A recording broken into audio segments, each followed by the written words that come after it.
You're now listening to the C&M Sports Card Talk Show. This isn't just another boring sports card podcast. Here, we'll be covering the good, the bad, and the ugly sides of collecting sports cards. Now, let's get to it. Play ball.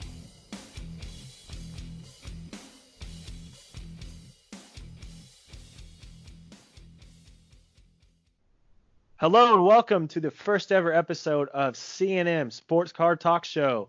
I'm your host, Marcus, and joined with me today is my co-host, Christian. Hello. We're glad you're here with us today. Today, our first topic ever is going to be, is eBay good or bad for the hobby? Lots of different opinions here and there with this. We've actually discussed this over and over with each other the last few days, and we thought this would be a really good topic for the very first episode. So let's just dive right in.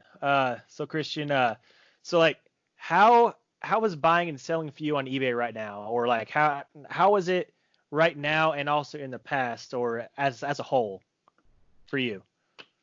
I've noticed lately buying on eBay, it's a little bit harder than it has been in the past months due to the influx of prices rising, due to the certain situation that's going on right now with the whole coronavirus, and people are staying home and they have nothing else to do. So, they're rising, prices are rising on eBay. And then, on the other aspect of selling right now is really easy, because I feel like that's all people are doing is just, looking on their phone and, buying cards and, buying hobby boxes, and stuff like that. So that's kind of my outlook on it as of right now. Yeah, I'm kind of right there with you. For me, I really haven't been doing any buying lately, but I mean, from what I've seen, I blame a lot of it, or I associate a lot of it with the virus, just like you said. Just like I've caught myself doing from time to time, I'll just be sitting here and then I'll just look on eBay, and then I'll be looking through all these cards, and next thing I know, there'll be 50 more cards of that same card pop up, and then next day they're all sold. And so like I have no idea why, but I'm thinking the virus has something to do with it. Well, yeah, that's absolutely true, because there's nothing else for anybody, for other people, stuff for people to do, and like you just hit on right there, it's people are just, like you just said, just staring at their phones all day long, and looking on eBay and looking at prices of different cards, and prices are just keep climbing and climbing and climbing until it's, until it hits that peak, and then people are going to stop buying once it hits that high peak, Yeah. And, another point I just thought of was not really virus related, but a way or an avenue that is kind of, I know I'm kind of hit and miss on. I'm on the fence about is I like it, but on the other hand, I don't like it. I like it as a buyer, but I don't like it as a seller. And that is the make an offer option. I love it as a buyer because, if I want this, there's this card right here, this hot card, or my favorite player right here, and it's going for, $50, and he has it listed for $50, and all I can afford is, $40. So I send him an offer, he takes it or he doesn't take it. But as a seller, I don't know if it's just me, but you may have a different story for this, but from my past and my experience of doing this, if I have, this has happened so many times. I put a card up for, say $100, and because of this, I've had to set a limit. I get so many low offers. Say it's $100, I get an offer for 30. I'm like, are you kidding me? Why would I just give my card away. Like Exactly. I mean, if I'm putting it for 100, I know I can get at least 100. What I do, I mean, me personally, I try to get as best as I can to the lowest, if not, uh, I mean, as close to the lowest buy it now price right now. That's what I list my card at. Um, so if I'm already at the lowest, I don't understand why they would want to try to steal more from you. But that's just my experience. So I usually have to set like my lowest that I would even consider as an offer. So I'd set it at 60 or something like that. So every offer $60 or more would come through to me, or I would get a notification about. What's what are your thoughts on all that? See, and I'm a little bit different on that. I see what you're saying, but to me, as a seller, I'm looking at recent sales on a card. So Hmm. let's say, in the last 5 days, 20 of this, one card, sold, medium sold for, $150. Okay. Okay. As an auction, but I have the same exact card, but I want to put it as, as a best offer. Okay, well, but I think I can get more than 150, so I'm going to set mine at 200. Well, people are going to get on eBay and see my card has best offer when all these other cards are going up for auction, which are going to sell a lot faster than mine because Yeah, they know that they can get it at this certain price, that's a and good point. I think that's what shies a lot of people away from looking at best offers. I have noticed that because what I do is I always start out with best offer on any cards. I always go that avenue first. I set a Hmm. limit. I said, okay, if I don't sell this card within a month, within 2 weeks, okay, and I'm gonna keep looking at prices, what's selling at auctions, then I'm gonna go ahead and, okay, well, I'm gonna take my best offer off and go ahead and start at an auction. But like back to what I said about cards selling at $150. So what I'll do is I'll set my auction at $75. Yeah. So it makes me a little bit more comfortable instead of starting my auction at like $25 because I get a little nervous because am I going to hit that $100 peak? You know what I mean? So Yeah. I mean as the eBay community, we're all wanting to make money. I mean that's what the Oh hobby's yeah. about, Oh yeah. So and that's kind of my outlook on it. So I mean you can go both ways. But me as for a buyer, I'm going to want to go after the auctions because I feel like you can get the better deals because if there's 10 cards ending, at 8 p.m. on Wednesday, well, not all 10 cards are going to sell for $150. You're Yeah. going to get those 2-3 cards that are going to sell for the, $125, $130, you Hmm. know, range. So that's kind of how I look at it. Yeah. And I mean, that's a really good way to look at it. And also that what you said within that was what I mean, a little portion that I noticed towards the end was, you said that this buying and selling that's what the hobby is about. And I take that as that's half of the hobby today because it used to be I'm in the hobby just to collect. Hmm. I love to collect my favorite players, my Hmm. favorite Yep. teams. Now, I think it's probably 75% I'm in it to make a profit Right. rather Yeah. than I want to collect my favorite people. I mean, it Maybe more. is. I mean, it is, but I'm still in a mindset of, I'm in this hobby to collect. Hmm. I think, you hang on to cards for a longer time. It's with anything, the value of the cards are going to increase, and you have to be smart, on certain players, on a certain product to invest in. Because you got to look at what product, what players are holding their value over the long term.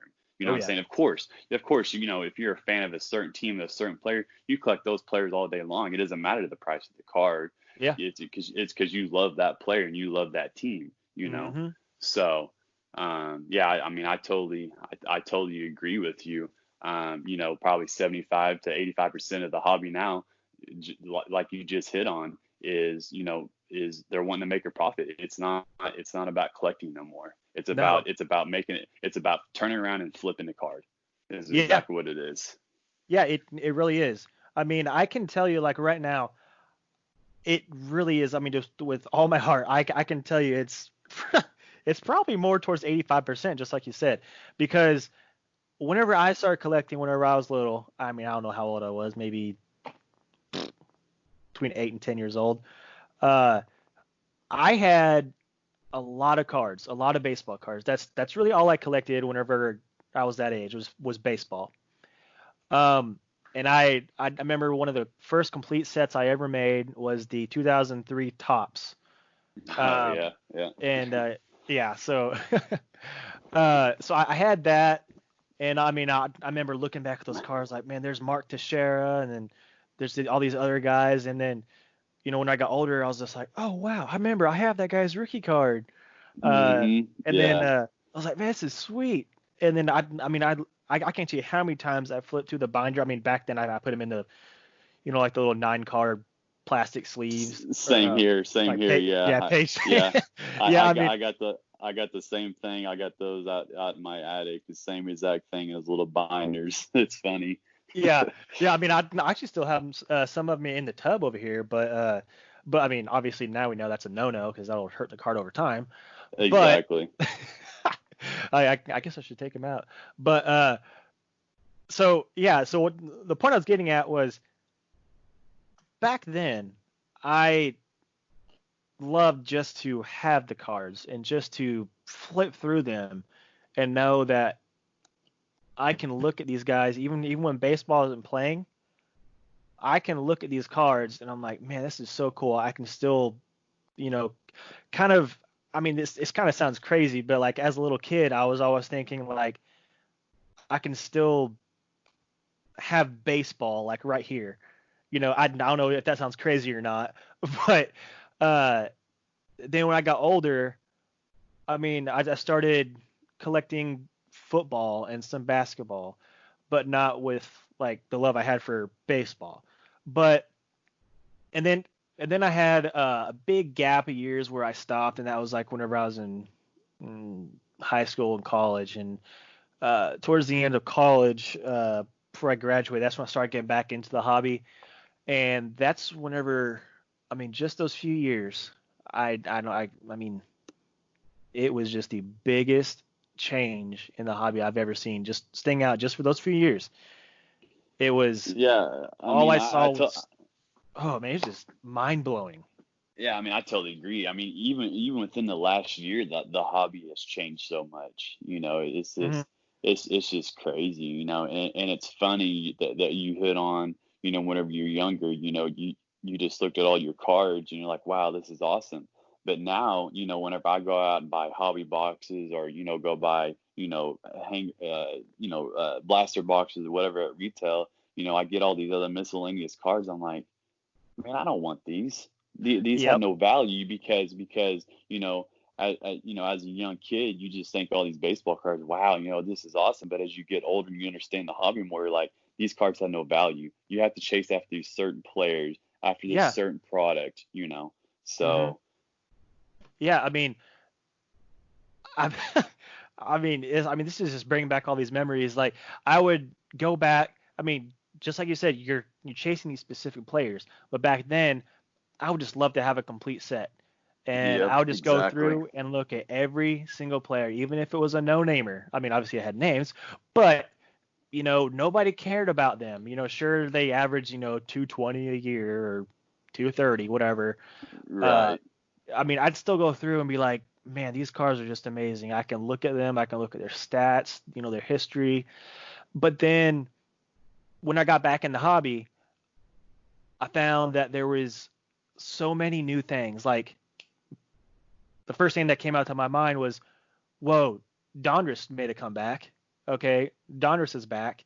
Um, but they just still didn't look good. Yeah. Fleer, I was like, how is Fleer still here? Fleer still looks bad. Skybox is still here, but looks bad. But I mean, my my whole thing was like, how are these guys still in business? They look bad. But Yeah. anyway, that's totally off subject from what I'm trying to get at. But what I'm getting at is like it geared towards profit.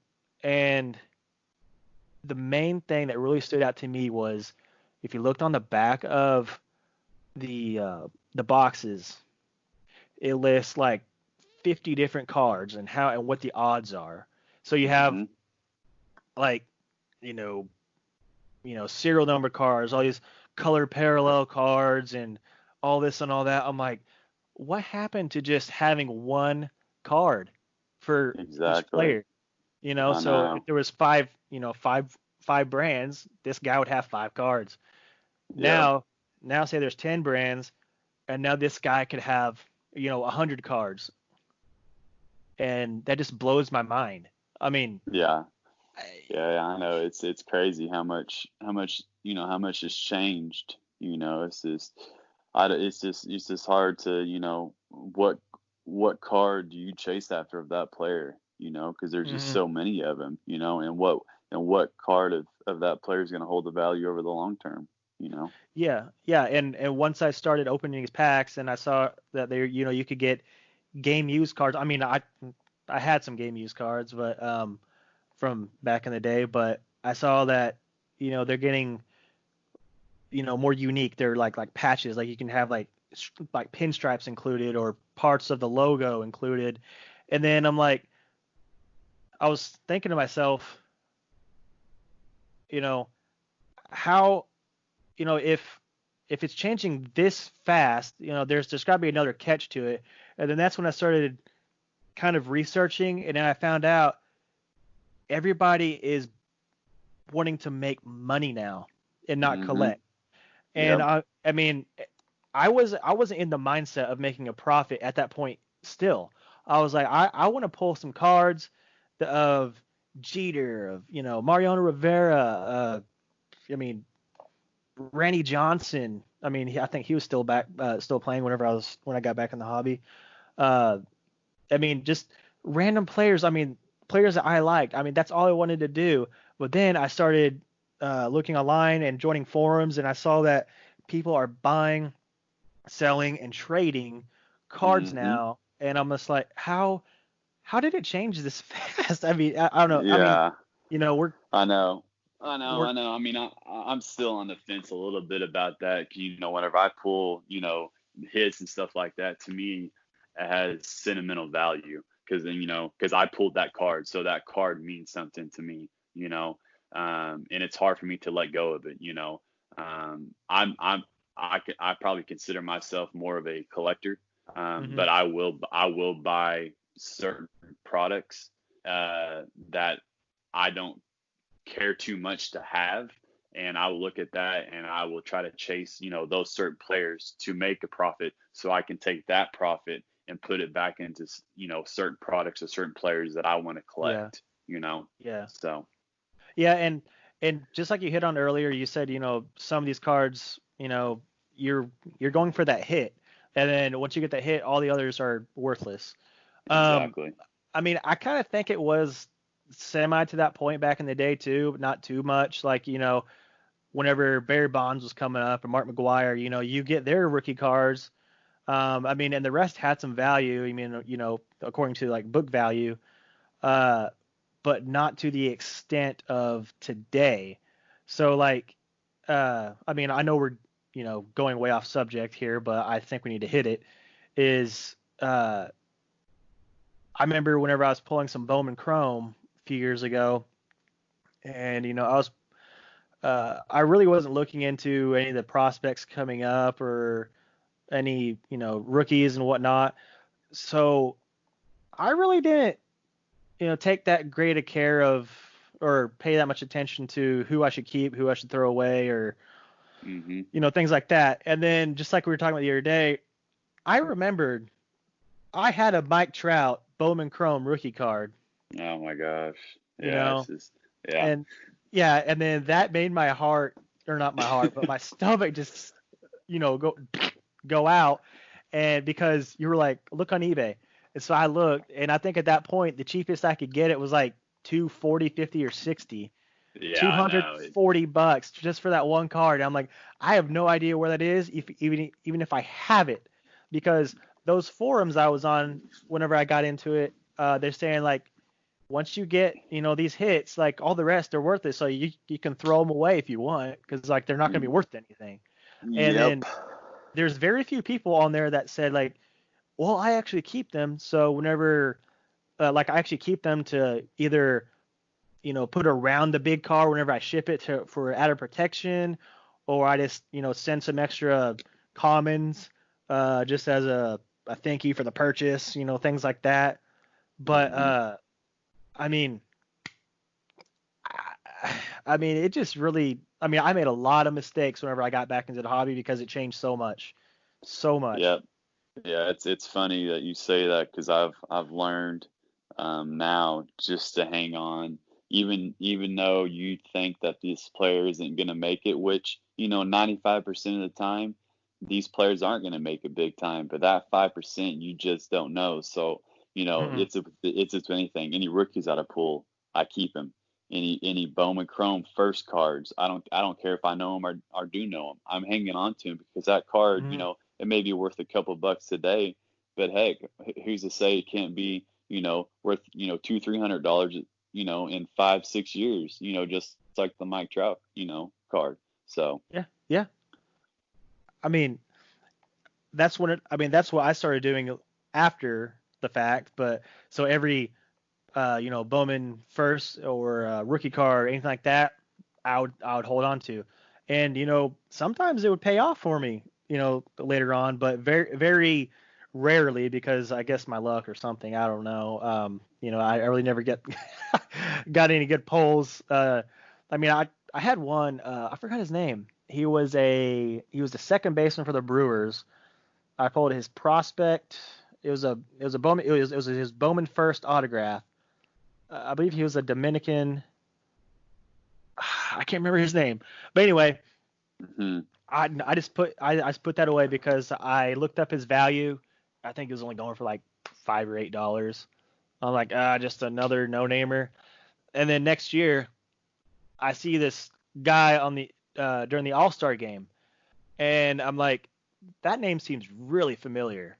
And then the next night, I'm going through some cards, and that name comes up again, and it's that autograph card. And I'm like, what?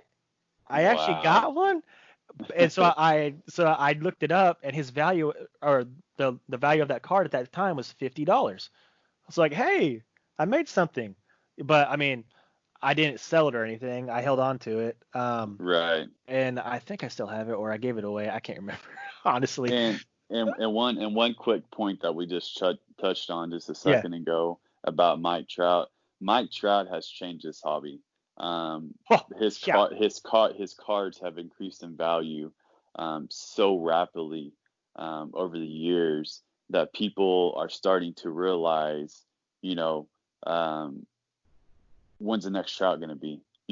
And that's why these prospects coming up, I I I feel like that's why the card values are higher, because it's all speculation. They're looking at their stats. Mm-hmm. They're looking. Were they a first rounder? How high were they drafted? Were they within the top 10 picks? Okay, well, and they take all these different you know uh spectrums of this player and put him into consideration. Is this Mm-hmm. player going to be the next Mike Trout? So that's why these card prices are all over the place. Oh yeah. Yeah, it's just crazy. So we could go into that forever and ever and ever. And we'll probably cover that in a later episode. But so let's hit this next topic.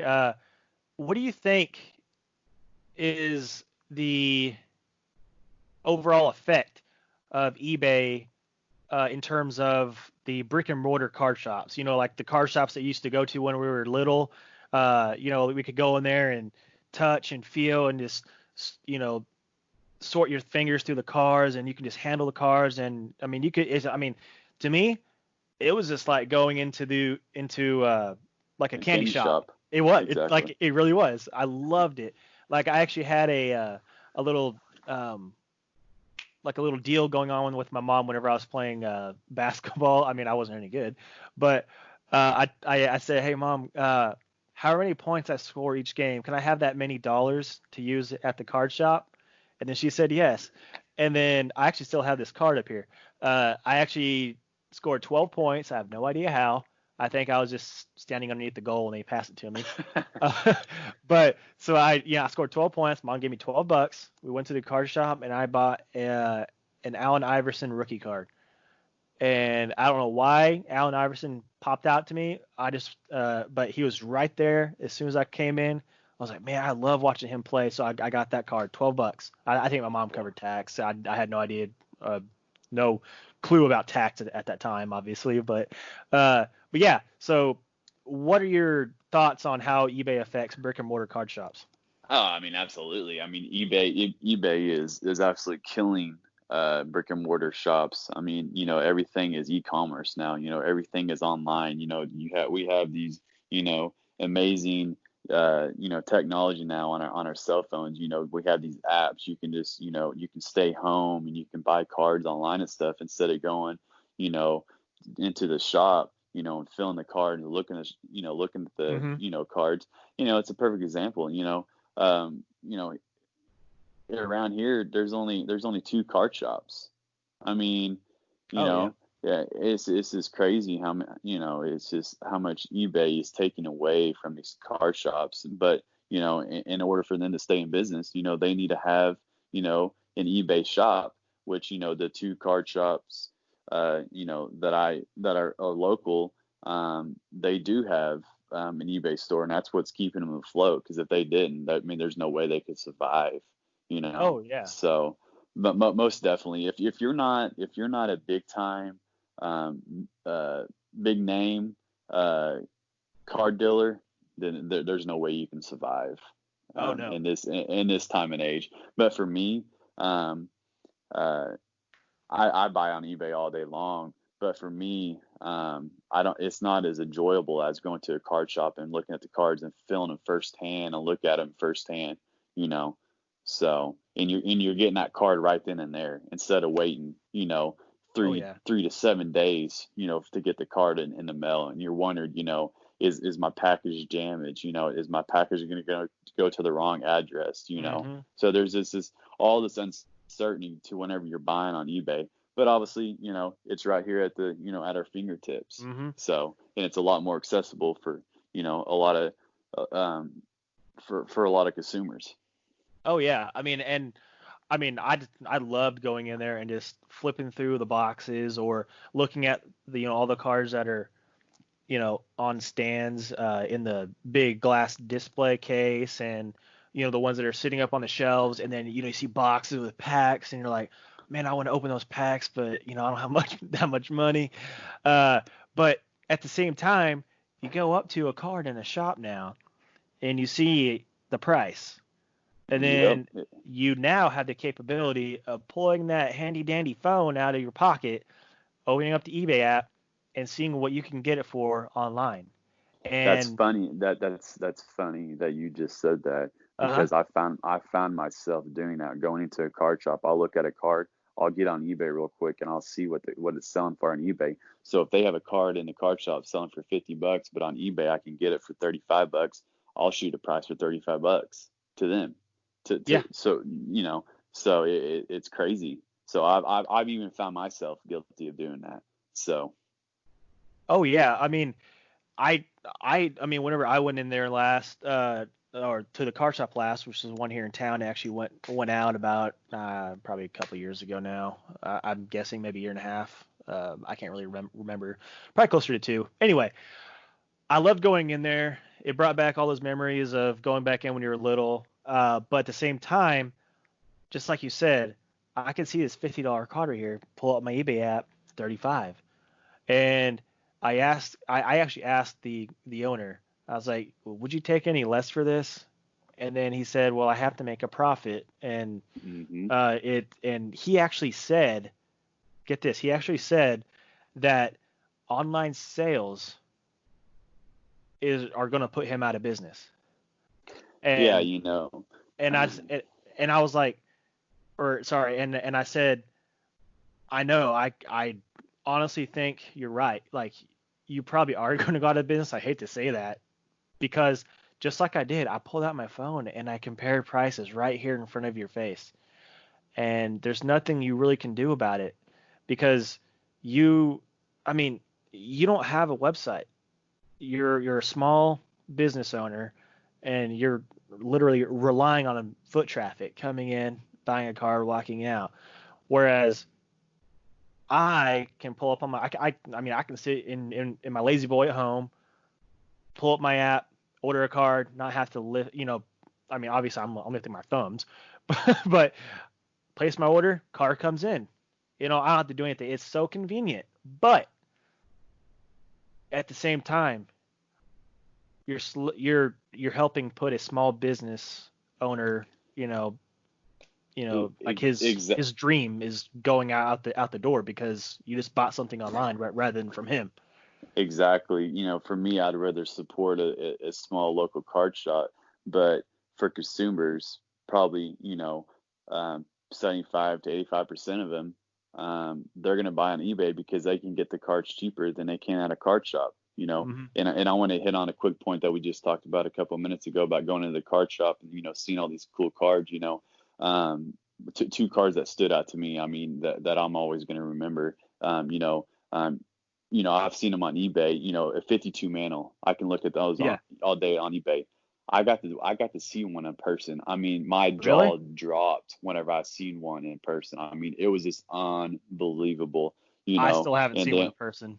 yeah, and then there was this. Then of course, the probably one of the most iconic cards in baseball is the 2009 Bowman Chrome Mike Trout card. You can see those all day on eBay.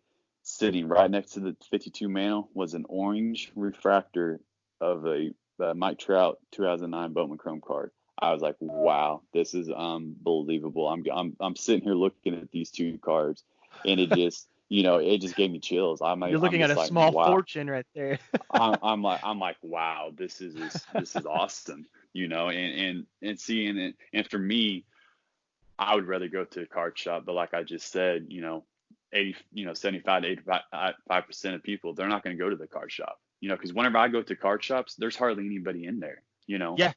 Yeah. At most, when I've gone to a card shop, there may be, maybe 7 to 10 people in there, but majority of the time, it's always me or maybe one or two other guys. That's it. You know, Mm-hmm. it's because, but most definitely, eBay is definitely killing the brick and mortar shops. So Oh um, yeah. it's I it's mean, sad, but that's just how times are now. And with the whole virus and stuff going on, it's really going to speed up the ooh, yeah. process of brick and mortar businesses going out, because everybody's scared, get to go out in the public and be around other people, and you know why they need to go out when they got their cell phones right in their hand. They can sit there and click of a click a button. You got 20 cards shipping to you. Mm-hmm. So, and you're buying and you're getting them cheaper. So Oh yeah. absolutely, I couldn't agree more that eBay is definitely killing brick and mortar shops. Yeah. Yeah. I think we both agree 100% on that. So it's a definitive answer right there. It's eBay is definitely hurting brick and mortar card shops. Yes. So next point, what do you think about like?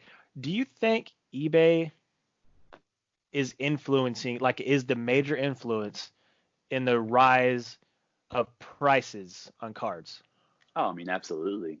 Um, because like we hit on, earlier in the show, that nobody goes by book value anymore. So Oh yeah. this is a perfect example. Okay, just the other day, I had pulled a 2020 Bowman Chrome Green Refractor Auto of this prospect. I got on eBay to see if anybody else had that same card I had on there. Nobody else had it. So guess what I did? I put it on eBay. I'm the first person on eBay that had that card. So I set the value for that card. Hmm. So people see that. So then whenever people start pulling that same prospect, then they're gonna list those cards around my price. They're going to, of Yeah, course, they're going you're to do right. it. They're going to do it for cheaper, of course. And Hmm. then that's just that's what sets that's how we're getting the value are the price points of these cards, is because people are doing exactly what I did. Because basically, you can go buy, a box, and you can get any auto, and you go on eBay and look, there's none on there. Well, guess what? It's basically a 1-on-1 at the moment, because Hmm. you can set the price at what you want, Yeah. basically.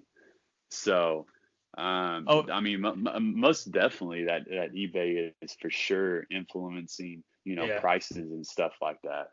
You So, know, quick point. It, it just made me realize or think about one of the dumbest things that I see on eBay today is okay, you said one of one. The one of the mhm. dumbest things that I see on eBay today is when people list it as eBay one of one. You know, Oh, yeah, you yeah, know. and it would be like a 1 of 10 or a 10 of 10. Sure, that's a 1 of 1, but it's not a true 1 of 1, and people don't, Yeah, like and it's his people. jersey number. And another thing that I just find so amusing is whenever people say they list this raw card for Jim Mitt. Well, how in the Yeah. world do you know this? How can you compare?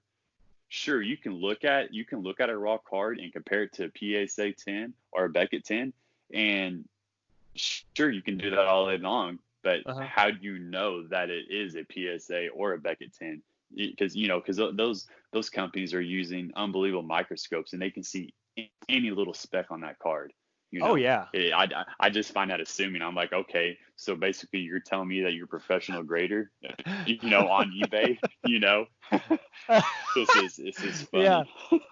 Oh, it's Uh, it's hilarious. Like I've had so many listings that I've looked at. It says like, oh yeah, this one right here. I I love I love this one. It's a PSA 10 guaranteed. oh yeah, I love that one. Like, I mean, how are that's you just gonna guarantee it's gonna hit a PSA 10? How am I gonna hold that buyer accountable if I send it off and it comes back a 9 or an 8? How right. like he's how am I gonna hold him to his word? I mean, and also how does he know it's gonna be a 10? That's really hard to get. Exactly. Exactly. Now, I will say this about the only cards that you can truly predict grades on is vintage cards, because we all know Yeah. vintage cards, they're so easy to see the flaws. But with these modern cards, the prints are perfect. Well, back then they didn't have the printers like they do nowadays. So Mhm. stuff was off centered, and people didn't handle the vintage cards like they do now. So of course you can look at a vintage card. You can say, okay, that's a grade 4 or 5, or Yeah. that's a grade 7 or 8. Where nowadays I look at a card out of a pack, I'm thinking in my mind it's a Gen 10. Why shouldn't it be? It's coming straight out of a pack. But guess what? Hmm. It's not. It's not. A lot of times it's not going to be a Gen 10. So Yeah. it's just crazy. Yeah, So and just like you said, that they didn't have the printers that we have today, and that makes me think with all this modern technology we have, we still get cards straight out of the pack that get like that grade as like a 7 or an 8. There's exactly. still cards that come Eh, slightly off center, and then because in my opinion, they're getting better and better at centering, and really good cuts so you get good edges and corners. But at the same time, like so, I mean, you can hit it at two different angles. Some lines come where they're kind of off center, like here and there, like the Donruss Optic football, like my Tyreek Hill rookies. I some of his, I mean, I'm just using him as an example. Uh, you know, it'll be shifted to the left or to the right very prominently, and then some are perfect. So you have yep. that end of the spectrum where it's still the same as vintage, but then you have some lines like let's see here, like my Allen Ginter, like my Aroldis Chapman rookie card right here. So like those almost perfect every single cut. his Yep. his his autograph card almost every single time. The only thing you have to worry about on those is the surface. Sometimes it has a little, scuffs from other cars rubbing on it because they have like a clear plastic surface on the front and back. But Right. so at that point, with all these cards coming out so perfect, in my opinion, it's really, really hard to get a perfect card now because they all come perfect. So there has to be some line that the graders draw, because Exactly. if every card of that line grades a perfect 10, like why even get it graded? Well, and you just hit on a perfect point. I just watched a YouTube video the other day, and this guy sent off 50 cards to PSA. 50 cards. Not That's one pretty many. not one card came back a Gem 10. Not What? one card came back a Gem 10. Oh, I. Ooh. I'm like, are you serious? Not one card of these modern cards Oh was a man, Gem 10. I bet he was mad. So, yeah, so it's either whoever the grader was had a bad day, or something. I'm like, how is that? Hmm. How can you send off 50 cards and not one come back a Gen 10? I mean, What I was just mind blowing. what I did couldn't believe it. what did he say in the video? Like did he say any specifics? Oh, he As was mad. I mean, he was just, yeah, I mean, because he basically just said, with my naked eye, to me, these cards look perfect. But Yeah. obviously there's something that I'm not seeing on these cards that supposedly that these guys, these professional graders are seeing. And he had a lot Mhm. of comments saying, you got to crack him, crack the cases and resubmit him. But, that makes me a little leery because you run the risk of damaging the card. Yeah. Sure, you can crack open PSA card or slabs real easy, but you're always going to run that risk. Are you willing to take that Hmm. risk? But we all know a Mint 9 to a Gem 10 is a huge price difference. A Mint 9 could be $100, but a Gem 10 could be $1,000. I mean, it's crazy how much of a price difference it is It's a between a huge 9 and price. a 10. And on that point, a BGS 9.5 to a PSA 10, Oh yeah, same it don't difference. Same exactly. difference. But and then you go to a BGS 10 to a PSA 10, BGS blows it out of the water Yep, exactly. because BGS is so picky, so picky. Oh yeah, Almost yeah. every card that comes back, a gem 10 or a gem mint or whatever you want to call it, comes back a 9.5. Exactly. I've And back to sorry. the point on the difference between a 9 and a 10, I was looking the other day at the 89 Upper Deck Griffey card. A grade 9 was selling for over $200, but a Gen 10 was selling for 1,500 to 1,600 bucks. I'm like, Yeah. are you serious? There's that much of a price difference between a 9 and a 10? It's unbelievable. It's a mint card, but it's just crazy how much of a difference it is between a 9 and a 10. But anyways, back to what you were saying about the BGS 10 over the PSA 10. Yeah, I was just saying it's just it's really mind blowing because in my honest opinion, I think a BGS 9.5 should be equal value to a PSA 10 I mean, because I totally agree. And another thing, sorry, a quick point that I've noticed that all good. on a 9.5, if all the subgrades I've noticed are all 9.5s, those sell higher than subgrades of a 9.5, 9.5, 9.5, and a 9. Does that make Hmm. sense? So the card's still a 9.5, but one of the 9.5 has a subgrade of a 9, but the other 9.5 has subgrades of a 9.5. So that card's going to sell more, I've noticed, than Hmm. the card with a subgrade of a 9, which doesn't make any sense to me because they're both 9.5s. So, but Yeah. people think that the card with a 9.5 with all subgrades of 9.5 should be a PSA 10. You know, Yeah. so It all it all that's comes another out to the thing. average. Yeah. Exactly. Yeah. See, that 9.5, the overall grade, that's the average of all four of those subgrades. So Exactly. if you really want to get down to it, those subgrades don't matter unless in my opinion, it doesn't matter unless it's a 10. You know, Yeah. if it's a Exactly. 10, that's something to boost that value because it's like you have something on that card that's perfect. Right. Uh, Exactly.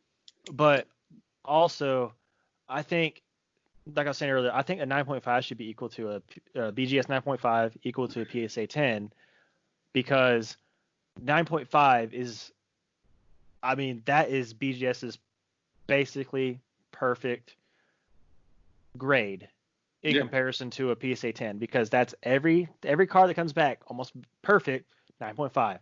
PSA 10, same thing.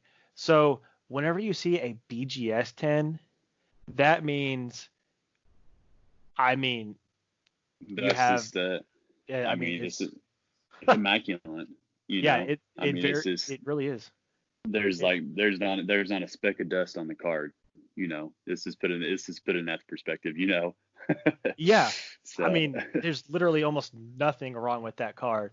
I've actually seen only one black label on eBay so far. I mean, I don't know how rare they are, but I've only seen one black label. It wasn't anything super great, but just seeing a black label BGS was just mind blowing. I mean, it's sweet, but just saying a BGS 10 should basically be like a PSA 11. hmm You know, yep. I mean, but I still understand how. See, like I saw the other day a PSA 10. I forgot what card it was. It was a PSA 10 so and so's card, and it was $100. And then the BGS 9.5 so and so's card, same exact card. I believe it was like 75. So I don't understand that because Yeah. obviously a PSA 10 isn't perfect because it goes because okay, I mean here's my thinking. It's PSA 10 doesn't or PSA doesn't have any subgrades. They don't list anything. BGS you you don't have to get subgrades. You can get subgrades just for a small fee, but I think it's worth getting the subgrades because it adds an extra little wow factor to it. Like it actually shows you what this card is. But And see, that's what I don't understand is why is there such a price difference between PSA and BGS? I don't understand it. It doesn't make any yeah, sense to me. I So, don't either. Uh, but anyways, yeah, I know that was a little off subject there, but oh, it's all good. but Uh, but anyway, yeah, I mean, we can cover this in a different episode. oh yeah, Obviously, I mean, we were just going on and on about that. But yeah. so, uh, next is so what is your worst and best buying or selling experience on eBay? Well, I can Just tell. so because I want to know this because every time I go into a card shop, mhm, it's basically positive because you have that atmosphere. You mhm. have like I don't know, just that sense of nostalgia coming back. You're just like, I'm in a car shop. This is like a candy shop to me. I get to look at cards again. I get to handle them. But on eBay, it's just you're looking at a listing and then you look at a picture and you hit buy. That's it. Well, There's no two, excitement to it. two that stand out to me. One of them uh, um, isn't card related. It was Hmm. some boxes that I had sold, but the first one that stands out to me is that I had bought a 92 Bowman Mariana Rivera card, and on the listing, it said Gem Mint. So I expect that card to be Gem Mint. I expect it to be immaculate when I get the card, and it wasn't. And I was pretty upset. To me, as a seller Mm. on eBay, if you're going to list a card as Gem Mint, my golly, it better be Gem Mint. And if you don't think it's Gem Mint, then you shouldn't even say that in your listing at all. To me, that's Oh yeah. false advertisement. Of course, I contacted this seller, and I told them, and because they didn't accept returns, and I told them the situation, and they allotted me to get my money back. And then another scenario that will always stand out to me is I sold some basketball mega boxes Oh, I remember on this. eBay, and I'm expecting everything to go amazing. No problems at all. I've never had any problems in the past, and all of a sudden, I get a email from the buyer saying that I think my package was delivered to the wrong address, and I said no. I said no. I shipped it to your address, And, I messaged back their address, and they, responded saying, yes, that is my address.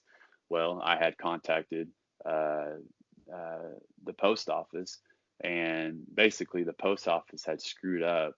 And long story short, the buyer he wanted the refund, kept messaging me refund. I said, I'll be happy to give you a refund, until I figure out where my package is at, because I don't want to be out any money. Well, long story short, he got his refund.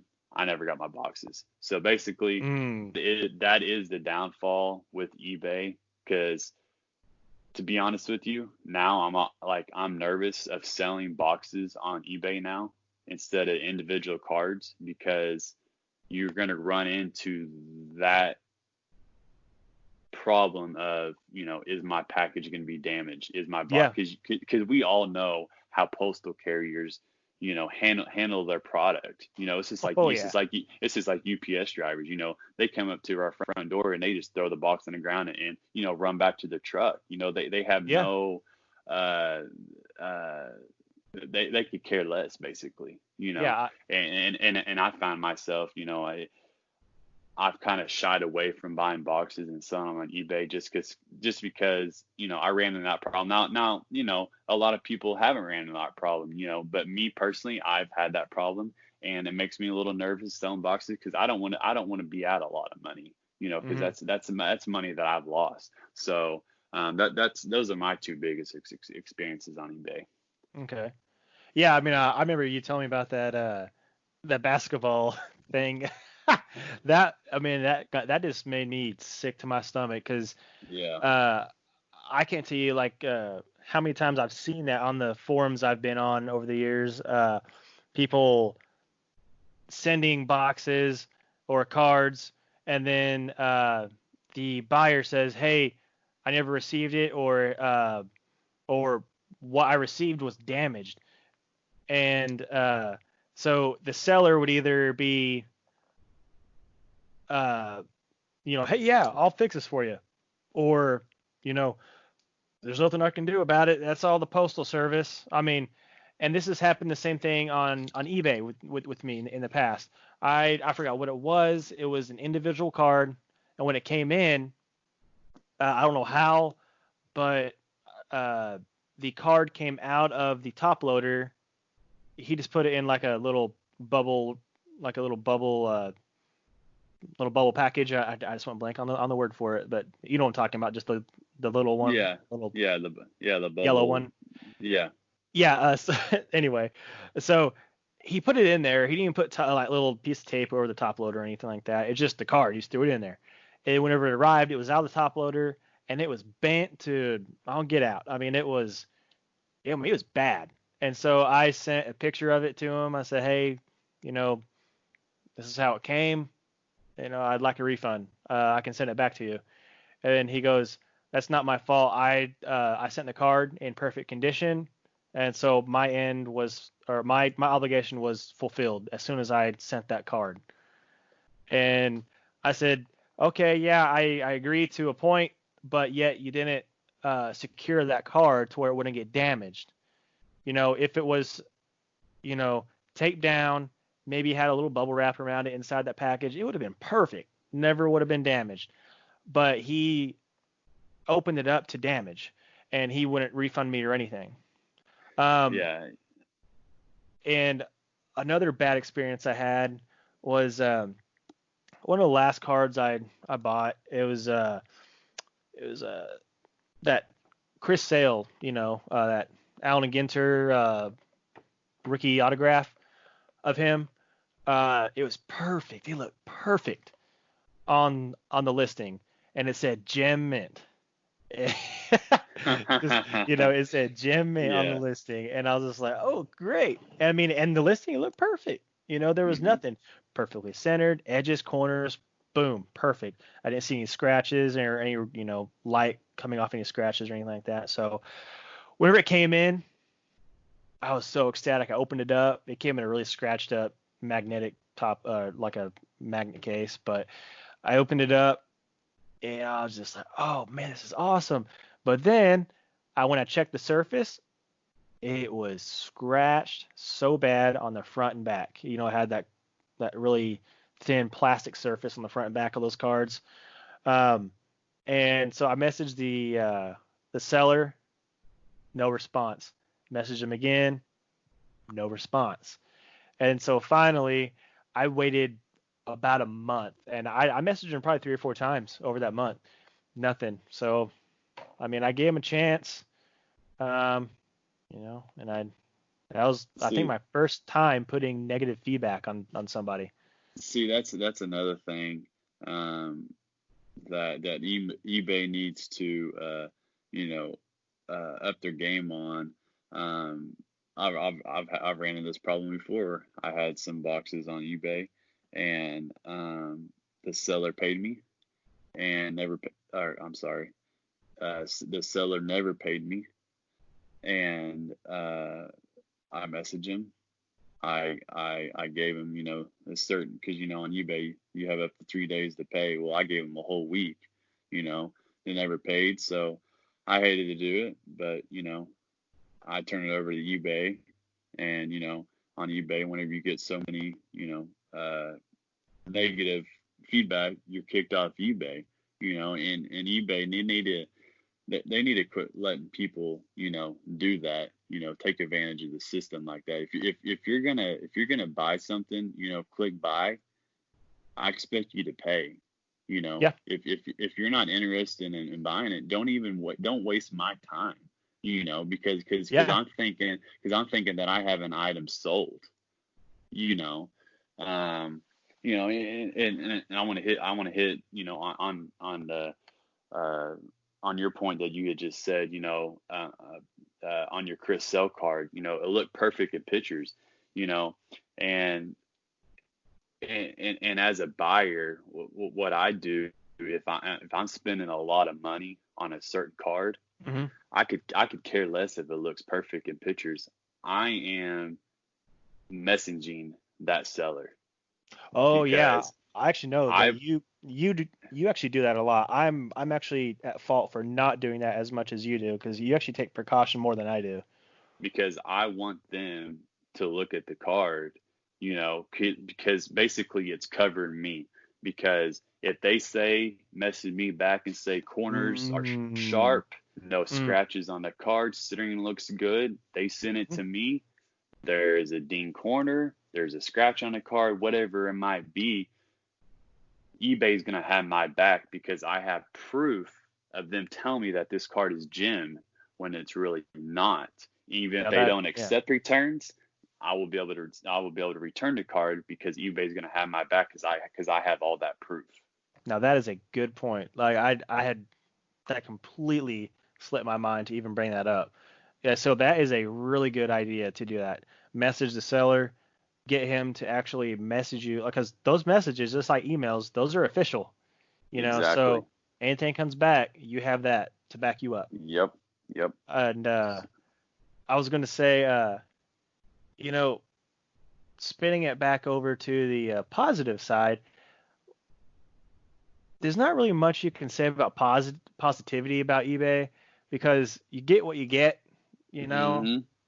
but it is nice sometimes whenever you buy something and then like I got a Christian McCaffrey rookie a while back, I mean long time ago, and it came perfect. It was a PSA 10, and the seller actually included, like I guess he thought I was a Carolina Panthers fan, so he included it was probably 50 Donruss Optic Carolina Panthers cards, and I was You just like, know, wow. I was like, he didn't have to do that, but he was that nice to, you know, think maybe this guy's a Panthers fan. I want to include this and just make his day. Maybe that was his thought process. I don't know, but it put a smile on my face. well, yeah, and to that point, if you want to be a successful seller on eBay, whenever I package my stuff, I don't care if the card sold for $1. I don't care if the card sold for $5,000.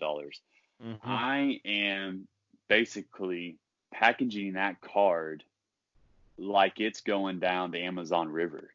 You know, I don't want that. I don't want that card to get damaged. I don't want that card to get wet. I'm taking, full responsibility, because that's my responsibility as a seller to get it to that buyer as that buyer bought it in that condition. And I expect the same in return from other sellers, Yeah. But unfortunately, like we've hit on, you run into sellers on eBay that could care less. They're just Oh they're yeah. just about quick and to make, but they're just about making, a quick buck. Yeah. To me, it's not about that. No. I want to, whenever that person buys my card, or whatever it might be, I want them, whenever they open that package up, I want them to smile, and I want them to say, wow, that was a really good seller. I'm gonna look at buying them, buying from them again. I'm gonna tell my buddies, hey, there's a seller on eBay. He takes pride and joy on packaging his cards. He goes out of his way. It's just little things like that. Yeah. But I mean, and you've even done that. You've even messaged me and said, hey, this guy, he has really good prices, and he always packages his stuff really nice. He's like, and he said, take a look, and I did. yeah, And sure enough, he had good prices. I mean, yeah, but one other thing that really bugs me are the ones that they say free shipping, but they really mean that they don't want to spend any money on shipping. It's not just hmm to, provide a little extra value to your purchase to the buyer. It's, I really don't want to pay for shipping. So I can't tell you how many I bought that they don't include uh, uh, like the shipping information, like the tracking information, so I can hmm watch my car from point A to B, which is my house. You Oh, know, that's so and annoying. So annoying. and yeah, and what they actually do is they put it in snail mail. They put it like just in a plain white Yep. envelope. And when it gets here, Yep. all it says, I mean, usually they put "do not bend" on the Yep. envelope. I'm just like, Yep. okay, I just bought this car for $50, and yet you're gonna send it in snail mail for 50 cents. Yep. I want this car to be taken care of, but Exactly.